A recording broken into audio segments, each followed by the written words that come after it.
ಮಕ್ಕಳಲ್ಲಿ ಕೃಷಿ ಹಾಗೂ ರೈತರ ಬಗ್ಗೆ ಅರಿವು ಮೂಡಿಸಲು ಶಾಲಾ ಹಂತದಲ್ಲಿ ಕೃಷಿ ವಿಷಯಗಳನ್ನು ಅಳವಡಿಸಬೇಕಿದೆ ಅಂತ ಕನ್ನಡ ರಾಜ್ಯೋತ್ಸವ ಪ್ರಶಸ್ತಿ ಪುರಸ್ಕೃತ ಪ್ರಗತಿಪರ ರೈತ ಡಾಕ್ಟರ್ ಎಂ ಸಿ ರಂಗಸ್ವಾಮಿ ಹೇಳಿದರು.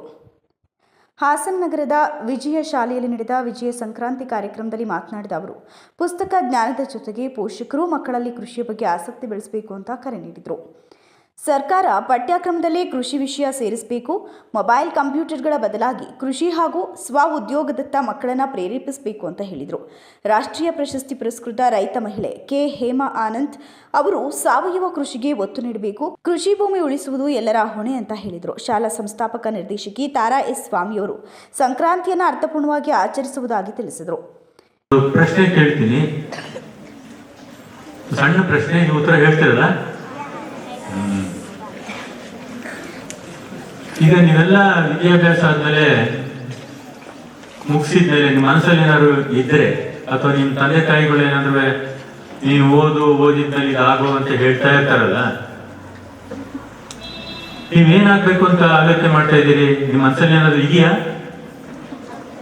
ಡಾಕ್ಟ್ರು, ಇಂಜಿನಿಯರು ಇದೆ ತಾನೆ? ಹೆಚ್ಚಿಗೆ ಯಾರು ಕೂಡ ರೈತರು ಆಗ್ಬೇಕು ಅಂತ ಯಾರು ಕೂಡ ಹೇಳ್ಕೊಟ್ಟಿಲ್ಲ ಅಲ್ವಾ? ಅದಕ್ಕೇನೆ ನಾನು ಹೇಳ್ತಿರೋದು, ಇವತ್ತು ಮಕ್ಕಳದು ತಪ್ಪಿಲ್ಲ ಇದರಲ್ಲಿ. ನಮ್ಮ ಪೋಷಕರು ಕೂಡ ಈ ಕೃಷಿ ಬಗ್ಗೆ ಆಸಕ್ತಿಯನ್ನ ಮಕ್ಕಳಲ್ಲಿ ಮೂಡಿಸ್ಬೇಕು ಮತ್ತು ಹಾಗೂ ಶಾಲೆಗಳಲ್ಲೂ ಕೂಡ ಕೃಷಿ ಬಗ್ಗೆ ತಿಳುವಳಿಕೆಯನ್ನು ಹೇಳಬೇಕು. ಅದರಲ್ಲಿ ಆಸಕ್ತಿ ಬರೋ ಹಾಗೆ, ಉತ್ತೇಜನ ಕೊಡುವ ಹಾಗೆ ಪಠ್ಯಪುಸ್ತಕದಲ್ಲೂ ಕೂಡ ಇದು ಕೃಷಿ ಬಗ್ಗೆ ನಮ್ಮ ಸರ್ಕಾರಗಳು ಒತ್ತು ನೀಡಬೇಕು. ಚಿಕ್ಕಂದಿನಿಂದಲೇ ಮಕ್ಕಳಿಗೆ ಕೃಷಿ ಬಗ್ಗೆ ಒಲವನ್ನು ತೋರಿಸುವಂಥದ್ದು ಬರಬೇಕು. ಅವರಿಗೆ ಹೆಚ್ಚಿಗೆ ಮೊಬೈಲು, ಕಂಪ್ಯೂಟರು ಈ ಏನೇನಿದೆ ಹೇಗಾಗಿದೆ ಮಕ್ಕಳಿಗೆ, ಇವತ್ತು ತಂದೆ ತಾಯಿಗಳು ಮಕ್ಕಳನ್ನು ಊಟ ಮಾಡಿಸ್ಬೇಕಾದ್ರೂ ಕೂಡ ಮೊಬೈಲ್ ಇಟ್ಕೊಂಡೆ ಊಟ ತಿನ್ನಿಸ್ಬೇಕು, ಊಟ ಒಳಗೆ ಹೋಗೋದು ಆಗೇನೆ, ಇಲ್ಲದಿದ್ರೆ ಹೊರಗೆ ಇರ್ತದೆ. ಆ ಪರಿಸ್ಥಿತಿಗೆ ಬಂದಿದೆ. ಮುಂದಿನ ದಿನಗಳಲ್ಲಿ ಬಹಳ ಎಚ್ಚರಿಕೆ ಇದೆ. ನೋಡಿ, ಇವತ್ತು ನಾವು ನೋಡಿ ಇಲ್ಲಿರೋ ಮಕ್ಕಳೆಲ್ಲ ಇಂಜಿನಿಯರ್ ಆಗೋದಿಲ್ಲ. ಎಲ್ಲ ಮಕ್ಕಳು ಡಾಕ್ಟರ್ ಆಗ್ತದ, ಎಲ್ಲ ಮಕ್ಕಳು ಸೈಂಟಿಸ್ಟ್ ಆಗ್ತದ, ಕೆಲವು ಬೆಳೆಯಲಿಕ್ಕೆ ಆಗಬಹುದು. ಮಿಕ್ಕವರೆಲ್ಲ ತಮ್ಮ ಕಾಲ ಮೇಲೆ ತಾವು ನಿಲ್ಬೇಕಾಗ್ತದೆ. ಇವತ್ತಿನಲ್ಲೇ ನೀವು ಒಂದು ಆಪ್ಷನ್ ಇಟ್ಕೊಂಡಿರ್ಬೇಕು. First option, second option, third option. ಆಯ್ತಪ್ಪ, ನನಗೆ ಡಾಕ್ಟರ್ ಆಗಲಿಲ್ಲ, ನನಗೆ ಇಂಜಿನಿಯರ್ ಆಗ್ತೀನಿ ಅನ್ಬೇಕು. ಇಂಜಿನಿಯರು ಆಗಲಿಲ್ಲ ಅಥವಾ ಇನ್ಯಾವುದೋ ಒಂದು ಹಾಕ್ತೀನಿ ಅನ್ಬೇಕು. ಕೊನೆ ಪಕ್ಷ ರೈತಾಪಿ ವರ್ಗಕ್ಕೂ ನೀವು ತಯಾರಾಗಿ ಸಿದ್ಧರಾಗಿರ್ಬೇಕು ಅನ್ನೋದು ನನ್ನ ಅನಿಸಿಕೆ. ನಾವು ಬೆಳೆದಿರ್ತಾನೆ, ರೈತರು ಬೆಳೆದಿರ್ತಾನೆ ಊಟ ಮಾಡೋಕ್ಕಾಗೋದು. ಅದಕ್ಕೋಸ್ಕರ ಮುಂದಿನ ದಿನಗಳಲ್ಲಿ ನಮ್ಮ ಮಾಧ್ಯಮ ಕೂಡ ಇವತ್ತು ಏನಾಗಿದೆ, ರೈತನ ಬಿಂಬಿಸ್ಬೇಕಾದ್ರೆ, ಚಿತ್ರಣ ಕೊಡ್ಬೇಕಾದ್ರೆ, ಅವನೇನೋ ಬಡ ರೈತ, ಬಟ್ಟೆ ಎಲ್ಲ ಒಳಗೆ ಹೋಗಿರ್ತದೆ, ಎಲ್ಲೋ ನಿಂತ್ಕೊಂಡು ಮೇಲೆ ನೋಡ್ತಾ ಇರ್ತಾನೆ, ಬಡಕಲಾಗಿರ್ತದೆ, ಗಡ್ಡ, ಮೀಸೆ, ತಲೆ ಏನು ಸ್ವಚ್ಛವಾಗಿ ಇಲ್ಲದೆ ಇರೋದಂತೂ ಫಿಗರ್ ಅನ್ನ ನೀವು ಕೊಟ್ಬಿಟ್ಟು ರೈತನ ಎಳಮಟ್ಟಕ್ಕೆ ನೋಡೋ ತರ ನೀವು ಬಿಂಬಿಸ್ತಾ ಇದ್ದೀರಿ. ದಯಮಾಡಿ ಆ ತರ ಅಲ್ಲ ರೈತರು. ತುಂಬಾ ಜನ ರೈತರು ಇವತ್ತು ಕೂಡ ತಂತ್ರಜ್ಞಾನವನ್ನು ಉಪಯೋಗಿಸಿ ಉತ್ತಮವಾದಂಥ ಬೆಳೆಯನ್ನ ಬೆಳೆದು ಒಳ್ಳೆಯ ಮಕ್ಕಳನ್ನ ಒಳ್ಳೊಳ್ಳೆ ಕಡೆ ಓದಿಸಿ ಇವತ್ತು ಅವರು ಇಂಪೋರ್ಟೆಡ್ ಕಾರಲ್ಲಿ ತಿರುಗಂತ ರೈತರು ಎಷ್ಟೋ ಜನ ಇದ್ದಾರೆ. ಅದನ್ನ ನೀವು ತೋರಿಸಿ ರೈತರ ಜೀವನವನ್ನ ಮಕ್ಕಳಿಗೆ ನೀವು ಅದು ಚೆನ್ನಾಗಿದೆ ಅನ್ನೋದನ್ನ ನೀವು ಬಿಂಬಿಸ್ಬೇಕು. ಅದು ಬಿಟ್ಬಿಟ್ಟು ಅವ್ರನ್ನ ಯಾವಾಗಲೂ ಕಷ್ಟದ ರೂಪದಲ್ಲಿ ನೀವು ಅವರನ್ನ ಬಿಂಬಿಸಕ್ಕೆ ಹೋಗ್ಬೇಡಿ ಅಂತ ಹೇಳಿ ಈ ಸಂದರ್ಭದಲ್ಲಿ ನಾನು ಹೇಳಲಿಕ್ಕೆ ಇಚ್ಛೆ ಪಡ್ತೇನೆ. ಈಗ ನನಗೆ ಗೊತ್ತಿದೆ, ವಿಜಯ ಕಾಲೇಜು ಆಚರಿಸಿದ್ವಿ. ಆ ದಿನದ ಒಂದು ವಿಶೇಷ ಏನಂತಂದ್ರೆ, ನಮ್ಮ ಹೈಸ್ಕೂಲ್ ವಿದ್ಯಾರ್ಥಿಗಳು ಅವರೇ ಬೆಲ್ಲ ಮತ್ತೆ ಕೊಬ್ಬರಿನ ಕಟ್ ಮಾಡಿದ್ರು, ಮತ್ತೆ ಎಲ್ಲಿಗೆ ಬೇಕಾದಂತ ಎಲ್ಲ ಪದಾರ್ಥಗಳನ್ನು ನಮ್ಮ ಶಾಲೆ ವಿದ್ಯಾರ್ಥಿಗಳು ತಯಾರಿಸಿದ್ರು. ಆ ವರ್ಷದಲ್ಲಿ ನಾವು ಸುಮಾರು 1/4 ಕ್ವಿಂಟಾಲ್ ಅಂದ್ರೆ 125 kg ಎಳ್ಳನ್ನ ಶಾಲೆಯಲ್ಲಿ ತಯಾರು ಮಾಡಿ ಅದನ್ನ ಎಲ್ರಿಗೂ ಸಹ ವಿತರಿಸಿದ್ವಿ. ಆ ನಂತರ ಇವತ್ತು ಒಂದು ವಿಶೇಷವಾಗಿ ಅರ್ಥಪೂರ್ಣವಾಗಿ ನಾವು ಸಂಕ್ರಾಂತಿ ಹಬ್ಬವನ್ನ ಆಚರಿಸ್ತಾ ಇದ್ದೇವೆ. ಇವತ್ತು ಒಂದು ವಿಶೇಷ ದಿನ. ನನಗನ್ಸುತ್ತೆ ನಮ್ಮ ವಿಜಯ ಶಾಲೆಯ 28 ವರ್ಷಗಳ ಇತಿಹಾಸದಲ್ಲಿ ಒಂದು ನೆನಪಿನಲ್ಲಿ ಇಟ್ಕೊಳ್ಳೋದಂತಹ ದಿನ. ಯಾಕೆಂತಂದ್ರೆ ಇಂತಹ ಒಬ್ಬ ರೈತರ ಸುಗ್ಗಿ ಹಬ್ಬವನ್ನ ನಾವು ಆಚರಿಸುವ ಸಂದರ್ಭದಲ್ಲಿ ಕೃಷಿ ಸಂತರು, ಕೃಷಿ ಮಾತೆ MC ರಂಗಸ್ವಾಮಿಯವರು ಮತ್ತೆ ಹೇಮಾ ಅನಂತರಾಜ್ ಇವರಿಬ್ಬರ ಒಂದು ಉಪಸ್ಥಿತಿಯಲ್ಲಿ ನಾವು ಈ ಕಾರ್ಯಕ್ರಮವನ್ನ ಹಮ್ಮಿಕೊಂಡಿದ್ದೇವೆ. ಮಕ್ಕಳೇ, ಪ್ರತಿ ಕಾರ್ಯಕ್ರಮವನ್ನ ನಾವು ಏರ್ಪಡಿಸಿದಾಗಲೂ ಅದಕ್ಕೊಂದು ಉದ್ದೇಶ ಇರುತ್ತೆ. ಆ ಕಾರ್ಯಕ್ರಮ ಮುಗಿದ ನಂತರ ನಮ್ಮ ಮಕ್ಕಳು ಒಂದು ಸಂದೇಶವನ್ನ ತಮ್ಮ ಬದುಕಿಗೆ ಕೊಂಡೊಯ್ಬೇಕು. ಸೊ ಇವತ್ತು ಕೃಷಿ ಸಂತರಾದ MC ರಂಗಸ್ವಾಮಿ ಅವರು ಯಾವ ರೀತಿ ಒಂದು ತಮ್ಮ ಒಂದು ಕೃಷಿ ಚಟುವಟಿಕೆಗಳನ್ನ ಒಂದು ಉದ್ದಿಮೆಯಾಗಿ ಪರಿವರ್ತಿಸಿದ್ರು ಅನ್ನೋದು ತಿಳಿಸಿದ್ದಾರೆ.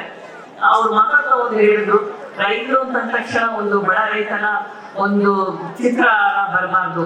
ಅದೇ ರೀತಿ ಹೇಮಾ ಅವರು ಹೇಳಿದ್ರು. ಹೇಮಾ ಅವರು ಮಾತಾಡ್ತಾ ಇರ್ಬೇಕಾದ್ರೆ ಹೇಳಿದ್ರು, ರೈತ ಅಂತ ತಕ್ಷಣ ಯಾವಾಗ್ಲೂ ಒಂದು ಹಸಿರು ಬೇಡ ಸುತ್ತಕೊಂಡಿರ್ತಾರೆ, ಆದ್ರೆ ಒಂದು ಬಳೆ ಹಾಕಿಬಿಟ್ಟಿರೋ ಒಬ್ಬ ರೈತ ಮಹಿಳೆಯ ಒಂದು ಚಿತ್ರಣವನ್ನ ಎಲ್ಲೂ ಮಾಧ್ಯಮದವರು ತೋರಿಸಲ್ಲ ಅಂತ ಅದು ನನ್ನ ಮನಸ್ಸಿಗೆ ಬಹಳ ಅನ್ನಿಸ್ತು. ಯಾಕೆಂತಂದ್ರೆ ಸಾವಿರಾರು ವರ್ಷಗಳಿಂದಲೂ ಮಹಿಳೆ ಕೃಷಿ ಕಾರ್ಮಿಕರಾಗಿ ಕೆಲಸ ಮಾಡ್ಕೊಂಡು ಬಂದಿದ್ದಾಳೆ. ವಿದ್ಯಾರ್ಥಿಗಳೇ, ನಾನು ಪ್ರತಿ ಸತಿ ಸಣ್ಣ ಕೊಡ್ಬೇಕಾದ್ರೆ ಕೇಳ್ತೀನಿ, ಎಷ್ಟು ಮಂದಿ ನಿಮಗೆ ಶಿಕ್ಷಕರಾಗ್ತೀರಾ ಅಂತ. ಒಬ್ರು ಕೈ ಎತ್ತಲ್ಲ. ಹಾಗೆ ಕೃಷಿಕರು ಎಷ್ಟು ಜನ ಆಗ್ತೀರಾ, ರೈತರಾಗಿ ಎಷ್ಟು ಜನ ನಿಮ್ಮ ಹೊಲ ಗದ್ದೆಗಳನ್ನ ನೀವು ಮುಂದುವರಿಸ್ಕೊಂಡು ಹೋಗ್ತೀರಾ ಅಂತ ಹೇಳಿದಾಗ ಅವಾಗ್ಲೂ ಮಕ್ಕಳು ಕೈ ಎತ್ತಲ್ಲ. ಇವತ್ತು ನಮ್ಮ ಮಕ್ಕಳಿಗೆ ಒಂದು ಧೈರ್ಯ ಬಂದಿದೆ ಅಂತ ನಾನು ಅನ್ಕೊಳ್ತೀನಿ. ಸೊ ನಿಮ್ಮ ತಾತನ ಜಮೀನು, ನಿಮ್ಮ ತಂದೆ ಜಮೀನು, ಅದು 1 ಎಕರೆ ಇರ್ಬೋದು, 3 ಎಕರೆ ಇರ್ಬೋದು, ನಿಮ್ಮ ಕೃಷಿ ಜಮೀನನ್ನ ನೀವು ಉಳಿಸ್ಕೊಳ್ಳಿ. ಯಾಕೆಂದ್ರೆ ಇವತ್ತು ಇಬ್ರು ಕೃಷಿ ದಾರ್ಶನಿಕರು ಬಹಳ ಸೊಗಸಾಗಿ ಅರ್ಥಪೂರ್ಣವಾಗಿ ನಿಮ್ಗೆ ಒಂದು ವಿಷಯವನ್ನ, ಜ್ಞಾನವನ್ನ ಕೊಟ್ಟಿದ್ದಾರೆ. ಈಗ ರಂಗಸ್ವಾಮಿ ಅವರು ಹೇಳ್ತಾ ಇದ್ರು, ಅವ್ರು 35 ಎಕರೆ ಜಮೀನನ್ನ ಅವರು ಇವತ್ತು 600 ಎಕರೆ ಜಮೀನ್ಗೆ ಮಾಡಿದ್ದಾರೆ, ಅಷ್ಟು ಒಂದು ವಿಸ್ತರಿಸಿದ್ದಾರೆ. ಅದೇ ರೀತಿ ಹೇಮಾ ಅವರು ಅಷ್ಟೇ, ಅವ್ರಿಗೆ ಯಾವುದೇ ಒಂದು ಕೃಷಿಯ ಜ್ಞಾನ ಇರಲಿಲ್ಲ. ಆದ್ರೆ ಅವ್ರ ತಂದೆಯವ್ರದ್ದು ಕೊಟ್ಟ ಒಂದು ಸ್ಫೂರ್ತಿಯಿಂದ ಅವರು ಒಂದು ಏನ್ ಹೇಳ್ತಾರಲ್ಲ, 0 ಇಂದ ಶುರು ಮಾಡಿದ್ರು ಅಂತ, ಅಲ್ಲಿಂದ ಶುರು ಮಾಡಿ ಇವತ್ತು ಅವರು ಸಾಫ್ಟ್ವೇರ್ ಇಂಜಿನಿಯರ್ಸ್ ಎಷ್ಟು ದುಡಿತಿದ್ದಾರೆ, ಅವ್ರಿಗಿಂತಲೂ ಹೆಚ್ಚು ದುಡಿತಾ ಇದ್ದಾರೆ. ತಿಂಗಳಿಗೆ 10,000 ರೂಪಾಯಿ ಇದ್ರೆ ತಿಂಗಳಿಗೆ ಎಷ್ಟಾಗುತ್ತೆ ತಿಂಗಳಿಗೆ? ಹೇಳ್ಬೇಕು ಜೋರಿಗೆ. ಎಷ್ಟು ಲಕ್ಷ ಆಗುತ್ತೆ ತಿಂಗಳಿಗೆ? 3 ಲಕ್ಷ. ಓಕೆ ಅಲ್ವಾ? ಅದ್ರ ಜೊತೆಗೆ ಅವ್ರಿಗೆ ನೆಮ್ಮದಿ ಇದೆ. ಒಂದು ಮತ್ತೆ 100 ಜನರಿಗೆ ಅವರು ಕೆಲಸ ಕೊಟ್ಟಿದ್ದಾರೆ. ರಂಗಸ್ವಾಮಿ ಅವರು ಹೇಳ್ತಾ ಇದ್ರು, ಅವರು ಇವತ್ತು ಒಬ್ರು ರೈತರಾಗಿಟ್ಕೊಂಡು 700 ಜನರಿಗೆ ಉದ್ಯೋಗ ಕೊಟ್ಟಿದ್ದಾರೆ ಅಂತ. ಸೊ ಅದು ಒಂದು ದೊಡ್ಡ ಸಾಫ್ಟ್ವೇರ್ ಇಂಡಸ್ಟ್ರಿ ಅವರು. ಸಾಫ್ಟ್ವೇರ್ ಇಂಡಸ್ಟ್ರಿ ಅವರು ಅವ್ರ ಪರಿಸರಕ್ಕೆ ಅವರ ಕೊಡುಗೆ ಬಹಳ ಕಡಿಮೆ. ಆದ್ರೆ ಇವತ್ತು ಹೇಮಾ ಅವ್ರು ಇರ್ಬೋದು, ರಂಗಸ್ವಾಮಿ ಅವರು ಇರ್ಬೋದು, ಅವರು ಒಂದು ಭೂಮಿಯ ಋಣವನ್ನು ತೀರಿಸ್ತಾ ಇದ್ದಾರೆ, ಪರಿಸರಕ್ಕೆ ಬೇಕಾದಷ್ಟು ಆಕ್ಸಿಜನ್ ಕೊಡ್ತಾ ಇದ್ದಾರೆ, ಉದ್ಯೋಗ ಕೊಡ್ತಾ ಇದ್ದಾರೆ. ಸೊ ಇವರ ಬದುಕು ನಮ್ಮ ವಿದ್ಯಾರ್ಥಿಗಳಿಗೆ ಒಂದು ಮಾರ್ಗದರ್ಶನ ಆಗ್ಬೇಕು. ಅವ್ರು ಹೇಳಿದಾಗೆ ಎಲ್ಲರೂ ಕೃಷಿಕರಾಗ್ಲಿಕ್ಕೆ ಸಾಧ್ಯ ಆಗಲ್ಲ, ಎಲ್ಲರೂ ಇಂಜಿನಿಯರ್ ಆಗ್ಲಿಕ್ಕೆ ಆಗಲ್ಲ, ಎಲ್ಲರೂ ಟೀಚರ್ ಆಗ್ಲಿಕ್ಕೆ ಆಗಲ್ಲ. ಆದ್ರೆ ಇವತ್ತು ಕೆಲವು ವಿದ್ಯಾರ್ಥಿಗಳಾದ್ರೂ ರೈತರಾಗುವ ಒಂದು ಅವಶ್ಯಕತೆ ಇದೆ. 1 ನಿಮಿಷ ಮಕ್ಕಳು ಹುಟ್ಟಿ ಬೆಳೆದಿದ್ದು ಎಲ್ಲ ತಮಿಳ್ನಾಡಲ್ಲಿ ಕೃಷಿ ಕುಟುಂಬನೇ. ತಾತನ ಕಾಲದಿಂದನೂ ಕೃಷಿ ಕುಟುಂಬನೇ. ಕೃಷಿನೇ ಮಾಡ್ತಾ ಬಂದಿದ್ದ ತಾತ ಮುತ್ತಾತ ಎಲ್ಲ. ಮತ್ತೆ ಅಲ್ಲಿ ನಮ್ಮ ಎಲ್ಲರೂ ಎಜುಕೇಶನ್, ನಾನು ಓದಿ ಮುಂದೆ ಡಾಕ್ಟರ್ ಆಗ್ಬೇಕು ಅಂತಾನೆ ಭಾರಿ ಆಸೆ ಇಟ್ಕೊಂಡಿದ್ದೆ. ಮತ್ತೆ ಒಂದು 18 years ಅಲ್ಲೇ ಮದುವೆ ಆಯ್ತು. ಮದುವೆ ಆದ್ಮೇಲೆ ಮತ್ತೆ ನಂದು PUC ಮುಗಿಸ್ಕೊಂಡೆ. ಒಳ್ಳೆ ಪರ್ಸೆಂಟೇಜ್ ಬಂತು, ಒಳ್ಳೆ 95% ಬಂತು. ನಾನು ತಮಿಳ್ನಾಡಲ್ಲಿ ಓದಿದ್ದ ಕಾರಣ ನನಗೆ ಕರ್ನಾಟಕದ ಮೆಡಿಕಲ್ ಇದರಲ್ಲಿ ಸೀಟ್ಗೆ, ಮೆಡಿಕಲ್ ಕಾಲೇಜಲ್ಲಿ ಸೀಟ್ಗೆ ಟ್ರೈ ಮಾಡುವಾಗ ಪ್ರಾಬ್ಲಮ್ ಆಯ್ತು. ಅಂದ್ರೂ ಕೂಡ ಹಠ ಮಾಡಿ ನಾನು ಬಿಡುಗಡೆ ಮೆಡಿಕಲ್ ಕಾಲೇಜ್, ದೇವರಾಜ್ ಮೆಡಿಕಲ್ ಕಾಲೇಜಲ್ಲಿ ಫಸ್ಟ್ ಓಪನ್ ಆಗಿದ್ದು ವರ್ಷ ಕೋಲಾರಲ್ಲಿ. ಒಂದು ಸಣ್ಣ ಕ್ಯಾಂಪಸ್ ಅಲ್ಲಿ ಓಪನ್ ಮಾಡಿದಾಗ ನಾವು 6 ಜನ ಸ್ಟೂಡೆಂಟ್ಸ್ ಇದ್ವಿ ಅಲ್ಲಿ ಅಷ್ಟೇ. ಮೊದಲು ನಾನು, ನನ್ನ ತಂಗಿ ಮತ್ತೆ ನಾರ್ತ್ ಇಂಡಿಯನ್ಸ್ ಒಂದು 5-6 ಜನ ಇದ್ರು. ಮೆಡಿಕಲ್ ಮಾಡಬೇಕು ಅಂತ ಹೊರಟೆ. ಅವಾಗ 20 years ಆದ್ಮೇಲೆ ನನ್ನ ಅಲ್ಲಿಂದ ಮದುವೆ ಮಾಡಿಕೊಟ್ಟಿದ್ದು ಹಾಸನಕ್ಕೆ. ಹಾಸನದಲ್ಲಿ ಅವರು ರೈತ ಕುಟುಂಬದವರನ್ನೇ. ನಮ್ಮ ಮನೆಯಲ್ಲಿ ದೊಡ್ಡ ಕುಟುಂಬ, ತುಂಬಾ ದೊಡ್ಡ ಕುಟುಂಬ. ನಾನು 13ನೇ ಸೊಸೆ ನಮ್ಮ ಮನೆಗೆ. 13ನೇ ಸೊಸೆ ಆಗಿ ಬಂದಾಗ ಎಲ್ಲ ತಲೆಗೆ ಇರ್ತದೆ. ಹೌದು, ನಾನು ಮದುವೆ ಆಗಿ ಬರುವಾಗಲೇ ನನ್ನ ದೊಡ್ಡ ಅತ್ತಿಗೆ, ಮಾವಂದಿರಿಗೆ ಮಕ್ಕಳು, ಮೊಮ್ಮಕ್ಕಳೆಲ್ಲ ನನ್ನ ಮದುವೆ ಮನೆಗೆ ಅಜ್ಜಿ ಅಂತ ಕರೆಯೋಷ್ಟು ಮೊಮ್ಮಕ್ಕಳೆಲ್ಲ ಇದ್ರು. ಖುಷಿಯಿಂದಾನೆ ಮದುವೆ ಆಗಿ ಬಂದ್ರೆ. ಮತ್ತೆ ನಾನು ನಮ್ಮ ಮನೆಯವರು ಇಂಜಿನಿಯರ್, ನನ್ನ ಹಸ್ಬೆಂಡ್ ಇಂಜಿನಿಯರ್ ಆಗಿದ್ರು, ಅವರು ಗುಂಡ್ಲುಪೇಟೆಯಲ್ಲಿದ್ರು. ಹಾಗಾಗಿ ನಾನು ಮತ್ತೆ ಎಜುಕೇಶನ್ ಮುಂದುವರ್ಸು ಅಂತ ತುಂಬಾ ಎನ್ಕರೇಜ್ ಮಾಡಿದ್ರು. ಮಾಡ್ಕೊಂಡು ನೀನು ಪರವಾಗಿಲ್ಲ, ನಾನು ಎನ್ಕರೇಜ್ ಮಾಡ್ತೀನಿ, ನಾನು ಅಲ್ಲಿಂದ ಬ್ಯಾಂಗ್ಳೂರಿಗೆ ಟ್ರಾನ್ಸ್ಫರ್ ಆಗ್ತೀನಿ, ಕೋಲಾರ ಟ್ರಾನ್ಸ್ಫರ್ ಆಗ್ತೀನಿ, ನೀನು ಮುಂದುವರ್ಸು. ಮತ್ತೆ ಕಾರಣಾಂತರಗಳಿಂದ ದೊಡ್ಡ ಕುಟುಂಬ ಆಟಗಳಿಗೆ ಎಲ್ಲರಿಗೂ ಗೊತ್ತು ಹೆಂಗೆ ಅಂತ ಹೇಳಿ. ಈಗ 30-40 ವರ್ಷಕ್ಕೂ ಮುಂಚೆ ಹೇಗಿತ್ತು ಅಂತ. ಮತ್ತೆ ಅಕ್ಕೆ ನಾದ್ನಿ ಅವನ್ನೆಲ್ಲ ಸಂಭಾಳಿಸ್ಕೊಂಡು ಬಂದಿದ್ದು ನಿಂತುಗಳನ್ನೆಲ್ಲ ನೋಡ್ಕೊಂಡು ಅದ್ರ ಜೊತೆ ನನಗೆ ಎಜುಕೇಶನ್ ಮಾಡಕ್ಕೆ ಸ್ವಲ್ಪ ಕಷ್ಟ ಆಗ್ತಾ ಇತ್ತು. ಮತ್ತೆ ಆ ಟೈಮಲ್ಲಿ ಮಕ್ಕಳು ಪ್ರೆಗ್ನೆನ್ಸಿ, ಅವಾಗ ಎಜುಕೇಶನ್ ಸ್ಟಾಪ್ ಮಾಡಿದ್ರೆ.